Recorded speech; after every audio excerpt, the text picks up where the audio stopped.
नमस्कार, जय हिंद दोस्तों। स्वागत है आपका आपके अपने यूट्यूब चैनल पर। आज के इस वीडियो में हम जो टॉपिक करेंगे वो है कांग्रेस, बनारस, कलकत्ता और सूरत अधिवेशन, मुस्लिम लीग और पार्लियामेंट सुधार। आधुनिक भारत के इतिहास का ये 16वां वीडियो है। वीडियो को लाइक कर लीजिए और चैनल को सब्सक्राइब कर लीजिए और शुरू करते हैं आज का ये बेहतरीन टॉपिक।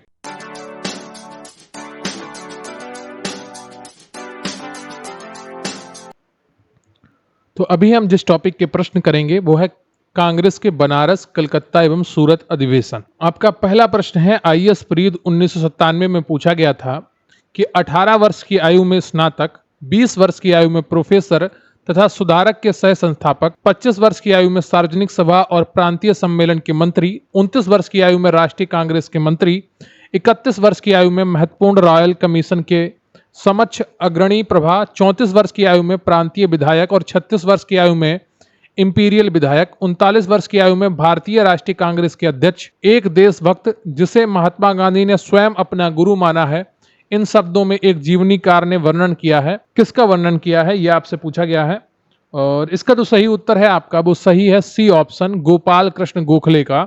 आईएएस प्री 1997 का प्रश्न है। गोपाल कृष्ण गोखले का जन्म जो हुआ था वो 9 मई 1866 को रत्नागिरी, महाराष्ट्र में हुआ था। अगला प्रश्न है आपका कि गोपाल कृष्ण गोखले ने कांग्रेस के लिए अधिवेशन में अध्यक्षता की थी। किस अधिवेशन में कांग्रेस की अध्यक्षता की थी, यह आपसे पूछा गया है और सही उत्तर है आपका बी ऑप्शन, गोपाल कृष्ण गोखले ने कांग्रेस के बनारस अधिवेशन 1905 की अध्यक्षता की थी। यूपी लोअर सबऑर्डिनेट प्री 2003 और यूपी लोअर सबऑर्डिनेट प्री 2004 में पूछा गया प्रश्न है। अगला प्रश्न है आपका कि भारतीय राष्ट्रीय कांग्रेस के 1905 के बनारस अधिवेशन का अध्यक्ष कौन था। 4 ऑप्शन दिए गए हैं, एक सही है यूपी पीसेस प्री 1999 का प्रश्न है और सही उत्तर है यहां पर आपका सी ऑप्शन, गोपाल कृष्ण गोखले। अगला प्रश्न है आपका कि निम्नलिखित में से किस नेता ने 1906 में कलकत्ता कांग्रेस अधिवेशन की अध्यक्षता की थी। बाल गंगाधर तिलक, गोपाल कृष्ण गोखले, अरविंद घोष या दादा भाई नौरोजी। बीपीएससी प्री 2000 का प्रश्न है और चौथे का जो सही उत्तर है आपका यहां पर वो हो जाएगा डी, दादा भाई नौरोजी। वर्ष 1906 के कलकत्ता कांग्रेस अधिवेशन में अध्यक्ष पद को लेकर पार्टी में विभाजन की नौबत आ गई थी, लेकिन दादा भाई नौरोजी के अध्यक्ष बनने से संभावित विभाजन उस समय टल गया। दादा भाई नौरोजी को लगभग सभी राष्ट्रवादी एक सच्चा देशभक्त मानते थे। राष्ट्रीय कांग्रेस के कलकत्ता अधिवेशन में पहली बार दादा भाई नौरोजी ने स्वराज की मांग की थी। अगला प्रश्न है आपका कि कांग्रेस ने स्वराज प्रस्ताव वर्ष 1905 में पारित किया। प्रस्ताव का उद्देश्य क्या था। बीपीएससी प्री 2011 का प्रश्न है और इसका जो सही उत्तर है आपका, देखिए जो प्रस्ताव पारित हुआ था वो आपका 1906 के कलकत्ता अधिवेशन में हुआ था। 1905 में इस पर सिर्फ चर्चा हुई, ठीक है, तो ये बात आप ध्यान रखेंगे। इस प्रस्ताव के साथ स्वदेशी बहिष्कार तथा राष्ट्रीय शिक्षा संबंधी प्रस्ताव भी पारित किए गए थे। तो इस प्रश्न में थोड़ा गलती है, 1905 में कोई भी प्रस्ताव पारित नहीं हुआ था, सिर्फ चर्चा हुई थी स्वराज पर और जो उस प्रस्ताव पारित हुआ था वो 1906 के कलकत्ता अधिवेशन में हुआ था। अगला प्रश्न है आपका कि स्वराज की को बतौर राष्ट्रीय मांग के रूप में सर्वोत्तम रखा था। किसने रखा था, यह आपसे पूछा गया है। उत्तराखंड पीसेस प्री 2002 का प्रश्न है और इसका जो सही उत्तर है आपका सी है, दादा भाई नौरोजी ने 1906 में कलकत्ता में हुए अधिवेशन में स्वराज को बतौर राष्ट्रीय मांग के रूप में रखा था। अगला प्रश्न है आपका कि कांग्रेस के मंच से भारतीय राष्ट्रीय कांग्रेस के किस अधिवेशन में प्रथम बार स्वराज शब्द व्यक्त किया गया था। यूपी पीसेस प्री 2014 का प्रश्न है और सही उत्तर आपको बताना है और 7वें का जो सही उत्तर है आपका वो है बी ऑप्शन, कलकत्ता अधिवेशन 1906। देखिए पहले तो उत्तर से प्रदेश लोक सेवा आयोग ने इसका उत्तर भी माना था, लेकिन बाद में इस प्रश्न को निरस्त कर दिया गया था। ये बात आप ध्यान रखिएगा। अगला प्रश्न है आपका कि स्वराज शब्द का प्रयोग सर्वप्रथम किसने किया था। यूपी आरओ मीन्स 2013 का प्रश्न है। 4 ऑप्शन दिए गए हैं, एक सही है और इसका जो सही उत्तर है आपका वो ए ऑप्शन है, बाल गंगाधर तिलक ने स्वराज शब्द का सर्वप्रथम प्रयोग किया था। बाल गंगाधर तिलक का एक नारा है, स्वराज मेरा जन्मसिद्ध अधिकार है और मैं इसे लेकर रहूंगा। हालांकि स्वराज शब्द का सर्वप्रथम प्रयोग दयानंद सरस्वती ने किया था, किंतु दिए गए विकल्पों में तिलक ने ही पहली बार स्वराज की मांग का समर्थन किया था। अगला प्रश्न है आपका कि दादा भाई नौरोजी आमतौर पर किस नाम से जाने जाते थे। पंजाब केसरी, गुजरात रत्न, गुरुदेव या grand old man of India. UP pieces pre 1991 का प्रश्न है और 9वें का जो सही उत्तर है आपका वो डी ऑप्शन हो जाएगा, grand old man of India. दादा भाई नौरोजी को लोग श्रद्धा से भारत के वयोवृद्ध नेता के नाम से स्मरण करते थे। 1892 ईस्वी में वे पहले भारतीय थे जो उदारवादी दल की ओर से फिसम्बरी से ब्रिटिश संसद के सदस्य चुने गए। वह भारतीय राष्ट्रीय कांग्रेस के 1886 ईस्वी और 1893 ईस्वी और वर्ष 1906 में अध्यक्ष भी रहे। सीवाई चिंतामणि ने दादा भाई नौरोजी के विषय में कहा था कि भारत के सार्वजनिक जीवन को अनेक बुद्धिमान और निस्वार्थ नेताओं ने सुशोभित किया है, परंतु हमारे युग में कोई भी दादा भाई नौरोजी जैसा नहीं था। दूसरी ओर गोखले ने कहा था कि यदि मनुष्य में कहीं देवत्व है तो वह दादा भाई नौरोजी में है। अगला प्रश्न है आपका कि भारत में ग्रैंड ओल्ड मैन की संज्ञा किसे दी जाती है? उत्तराखंड यूडीए एलडीए प्री 2007 का प्रश्न है और 10वें का जो सही उत्तर है आपका वो ए हो जाएगा, दादा भाई नौरोजी को। अगला प्रश्न है आपका कि इनमें से किसे दी ग्रैंड ओल्ड मैन के नाम से जाना जाता है? यूपी आरो यारो प्री 2014 का प्रश्न है और 11वें का जो सही उत्तर है आपका वो सी हो जाएगा, दादा भाई नौरोजी। अगला प्रश्न है आपका कि निम्नलिखित में से कौन कथन दादा भाई नौरोजी के विषय में सत्य नहीं है? उन्होंने poverty and un British rule in India पुस्तक लिखी थी। उन्होंने गुजराती के प्रोफेसर के रूप में यूनिवर्सिटी कॉलेज लंदन में कार्य किया था। उन्होंने बंबई में महिला शिक्षा की नींव रखी थी। वे ब्रिटिश पार्लियामेंट के सदस्य के रूप में अनुदारवादी पार्टी के टिकट पर चुने गए थे। यूपी लोअर सबऑर्डिनेट प्री 2008 का प्रश्न है और 12वें का जो सही उत्तर है आपका वो डी हो जाएगा। वे ब्रिटिश पार्लियामेंट के सदस्य के रूप में अनुदारवादी पार्टी के टिकट पर चुने गए थे। अगला प्रश्न है आपका कि दादा भाई नौरोजी के विषय में निम्नलिखित में से कौन सा एक कथन असत्य है? यूपी पीसीएस प्री 2014 का प्रश्न है और 13वें का जो सही उत्तर है आपका वो डी हो जाएगा कि उन्होंने 4 बार भारतीय कांग्रेस की राष्ट्रीय कांग्रेस की अध्यक्षता नहीं की थी, केवल 3 बार की थी। तो ये ऑप्शन आपका सही है। उन्होंने एक गुजराती पत्रिका राष्ट्र गोपतार का प्रारंभ किया था, बिल्कुल ये सही बात है, आरंभ किया था उन्होंने इसको। 1892 में उन्हें ब्रिटिश पार्लियामेंट का एक सदस्य निर्वाचित किया गया था, बिल्कुल सही है। वह पहले भारतीय थे जो एलिंगफिंस्टन कॉलेज बंबई में गणित एवं भौतिक के प्रोफेसर नियुक्त हुए थे, ये भी सही है, केवल आपका डी ऑप्शन यहाँ पर सही नहीं है। अगला प्रश्न है आपका कि ब्रिटिश पार्लियामेंट में चुना जाने वाला प्रथम भारतीय कौन था? यूपी पीसीएस प्री 1992 का प्रश्न है और 14वें का जो सही उत्तर है आपका वो सी हो जाएगा, दादा भाई नौरोजी। 1892 में उदारवादी दल यानी जो लिबरल पार्टी है इंग्लैंड की, ब्रिटिश की, तो उसके द्वारा चुने गए थे। दादा भाई नौरोजी ने लंदन इंडियन सोसाइटी 1865 में और ईस्ट इंडिया एसोसिएशन 1866 नामक संस्थाएं स्थापित की थी। अगला प्रश्न है आपका कि नरम दल और गरम दल के रूप में भारतीय राष्ट्रीय कांग्रेस का विभाजन किस अधिवेशन में हुआ था? यूपी पीसीएस प्री 1990 का प्रश्न है और 15वें का सही उत्तर है आपका बी, सूरत अधिवेशन। आप यकीन मानिए 1907 में सूरत अधिवेशन हुआ था और ये जब नरम दल और गरम दल दो में कांग्रेस विभाजित हुई, इससे पहले अंग्रेज कांग्रेस को बिल्कुल भी भाव नहीं देते थे। आप कहीं पर भी इतिहास उठाकर देखिए, अंग्रेज लगातार कांग्रेस को बहुत ही हल्के से लेते थे और उसकी बुराई करते रहते थे।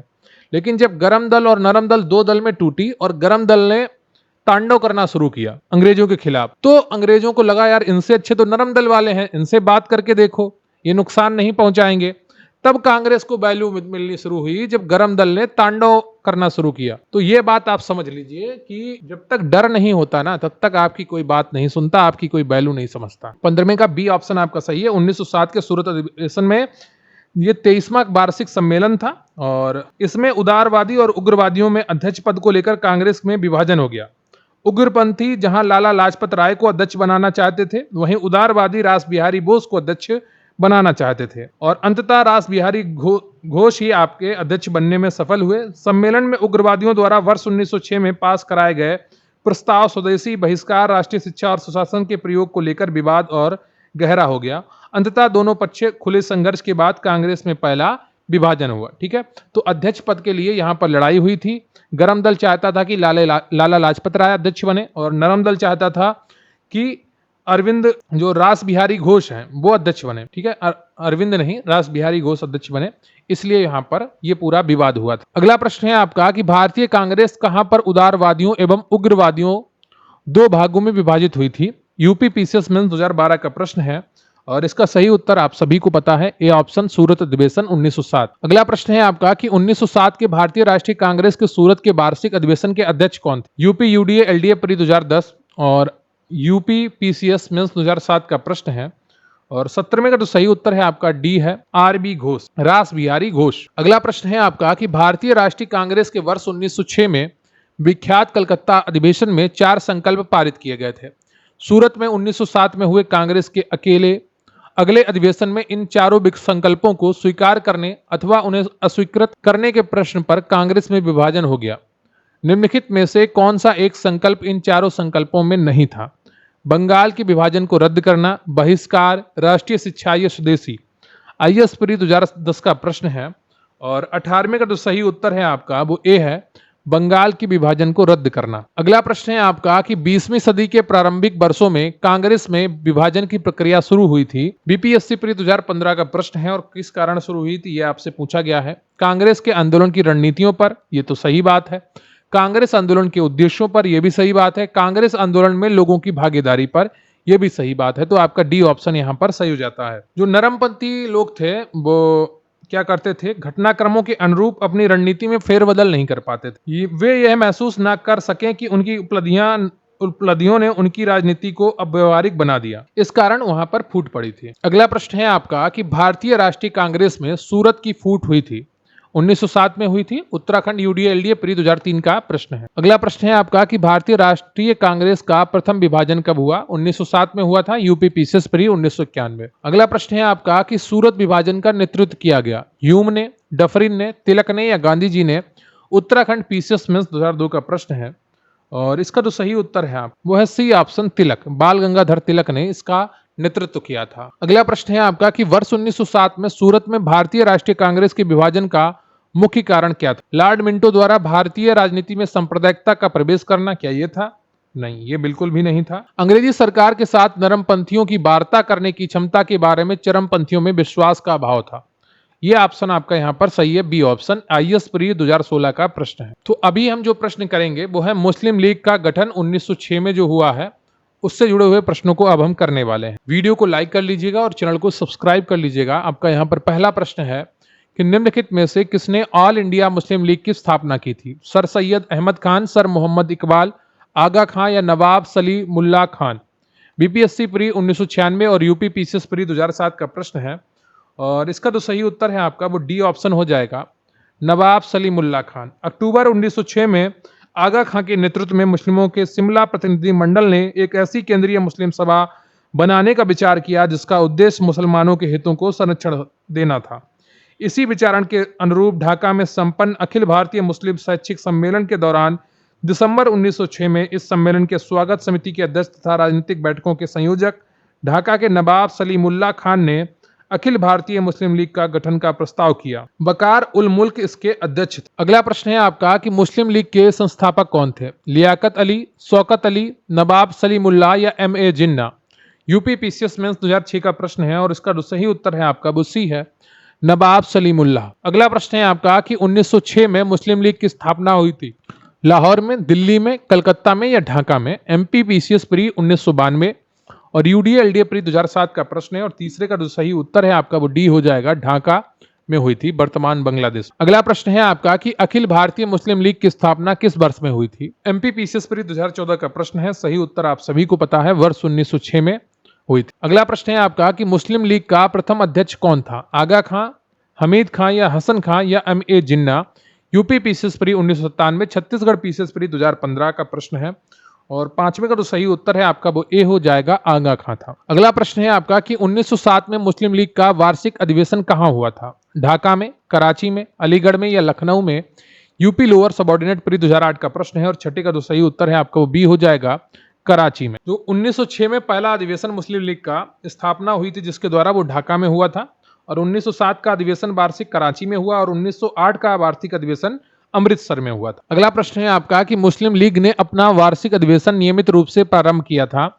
बीपीएससी प्री एग्जाम 2020 का प्रश्न है और सातवें का सही उत्तर है आपका, देखिए तीन पहले जो अधिवेशन थे वो लगातार हुए 1906, 1907 और 1908। उसके बाद इनके अधिवेशन कभी भी नियमित रूप से नहीं हुए, अनियमित ही हुए।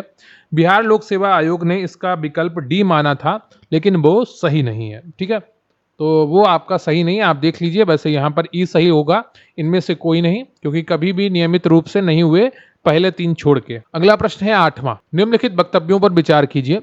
कथन ए है कि लीग ने कांग्रेस की मुस्लिम जनता के साथ मिलकर उद्देश्य पूर्ति में लगाने के अधिकार को मानने से मना कर दिया। कारण आर था वैसा अधिकार अकेले मुस्लिम लीग का ही था। UP lower subordinate special pre 2002 और UP lower subordinate special pre 2003 का प्रश्न है। 8वें का जो सही उत्तर है आपका यहाँ पर वो कौन सा है? ए सही है परंतु आर गलत। सी ऑप्शन आपका सही हो जाएगा। लीग ने कांग्रेस के मुस्लिम जनता के साथ मिलकर उद्देश्य पूर्ति में लगाने के अधिकार को मानने से इनकार कर दिया, क्योंकि लीग अपने आप को मुसलमानों का प्रतिनिधित्व करने वाली एकमात्र संस्था मानती थी। अगला प्रश्न है आपका कि भारतीय स्वतंत्रता संघर्ष के संदर्भ में निम्नलिखित में से कौन सा कथन सही नहीं है? आईएएस प्री 2002 का प्रश्न है और सही उत्तर का आपको चयन करना है। पहला है आपका पॉइंट कि हकीम अजमल खान राष्ट्रवादी तथा चरमपंथी अहरार आंदोलन शुरू करने वाले नेताओं में से थे। सही है। भारतीय राष्ट्रीय कांग्रेस के संगठन के समय सर सैयद अहमद खान ने इसका विरोध किया। बिल्कुल सही बात है। 1906 में गठित अखिल भारतीय मुस्लिम लीग ने बंगाल के विभाजन और अलग निर्वाचक समूह बनाने जाने वाला प्रबल विरोध किया। क्या ये सही है? ये सही नहीं है, ये गलत है आपका। तो यही आपका सही उत्तर हो जाएगा। और डी जो बिंदु है कि मौलाना बरकतुल्ला और मौलाना अब्दुल्ला सिंधी काबुल में भारत की अंतःकालीन सरकार का गठन करने वालों में से थे।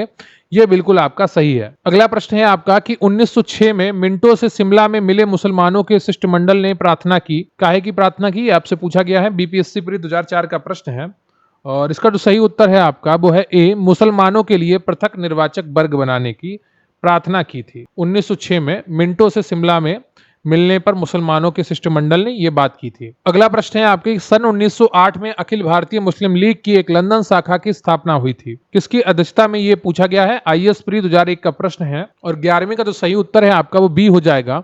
अमीर अली की अध्यक्षता में 1908 में लंदन में एक शाखा की स्थापना हुई थी। किसकी शाखा? भारतीय मुस्लिम लीग की। अगला प्रश्न है आपका कि मुसलमान यदि खुश और संतुष्ट हैं तो भारत में ब्रिटिश शक्ति का महत्तम बचाव होगा। ये किसने लिखा था? बिहार पीसीएस प्री 2016 में पूछा गया प्रश्न है और इसका सही उत्तर है आपका सी, डब्ल्यू हंटर ने लिखा था। यदि मुसलमान खुश हैं और संतुष्ट हैं तो भारत में ब्रिटिश शक्ति का महत्तम बचाव होगा। तो अब हम जो प्रश्न करेंगे वो मार्ले मिंटो सुधार पर आधारित जो विभिन्न परीक्षाओं में प्रश्न पूछे गए हैं वो हम करने वाले हैं।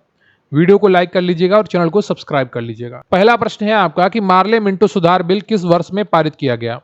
1905, 1909, 1911 या 1920? यूपी पीसीएस प्री 1994 का प्रश्न है और इसका जो सही उत्तर है आपका वो बी हो जाएगा 1909 में। वर्ष 1905 में लॉर्ड कर्जन के स्थान पर मार्ले मिंटो को भारत का वायसराय नियुक्त किया गया तथा जॉन मार्ले को भारत सचिव। इनके द्वारा किए गए सुधारों को मार्ले मिंटो सुधारों के नाम से जाना जाता है। ब्रिटिश संसद द्वारा पारित संवैधानिक सुधार, जिन्हें औपचारिक रूप से भारतीय परिषद अधिनियम 1909 कहा गया, सामान्यतः मार्ले मिंटो सुधारों के नाम से प्रसिद्ध हुआ। 1909 के इंडियन काउंसिल एक्ट में किस बात की व्यवस्था की गई? यूपी पीसीएस प्री 1996 का प्रश्न है और दूसरे का जो सही उत्तर है आपका वो बी ऑप्शन है, सांप्रदायिक प्रतिनिधित्व। भारतीय परिषद अधिनियम 1909, जिसे मार्ले मिंटो सुधार के नाम से जाना जाता है, का सबसे बड़ा दोष सांप्रदायिक प्रतिनिधित्व प्रणाली के तहत मुसलमानों के लिए पृथक निर्वाचन मंडल की व्यवस्था करना था। पृथक निर्वाचक मंडल की व्यवस्था करना यह सबसे बड़ा दोष इस अधिनियम का था। अगला प्रश्न है आपका कि राष्ट्रीय आंदोलन की अवधि में जिस घटना में मतभेद के बीज थे और वह जिसने अंततः देश का विभाजन कराया वह कौन सी थी? यूपी यूडीए एलडीए प्री 2001 और यूपी पीसीएस स्पेशल प्री 2004 का प्रश्न है और तीसरे का जो सही उत्तर है आपका वो डी हो जाएगा। विधानसभाओं में मुसलमानों के लिए पृथक निर्वाचन क्षेत्रों और स्थानों का आरक्षण। इसके विषय में जवाहरलाल नेहरू ने लिखा था, इससे उनके चारों ओर एक राजनीतिक प्रतिरोध बन गए जिन्होंने उन्हें शेष भारत से अलग कर दिया और इसने शताब्दियों से आरंभ हुए एकता तथा मिलन की ओर किए गए सभी प्रयत्नों को पलट दिया। तो ये आपका आज का टॉपिक कंप्लीट होता है। कांग्रेस के बनारस, कलकत्ता और सूरत अधिवेशन, मुस्लिम लीग की स्थापना और मार्ले मिंटो सुधार, इनसे जुड़े हुए जितने भी प्रश्न विभिन्न परीक्षाओं में पूछे गए थे वो सभी आज आपको करवाए गए हैं। वीडियो को लाइक कर लीजिएगा, चैनल को सब्सक्राइब कर लीजिएगा और कमेंट करके बताइएगा कि आपको ये टॉपिक कैसा लगा। फीडबैक जरूर दिया करिए ताकि हमें भी पता चले आपको चीजें समझ में आ रही हैं या नहीं आ रही हैं। मिलते हैं अगले वीडियो में, तब तक के लिए जय हिंद, जय भारत।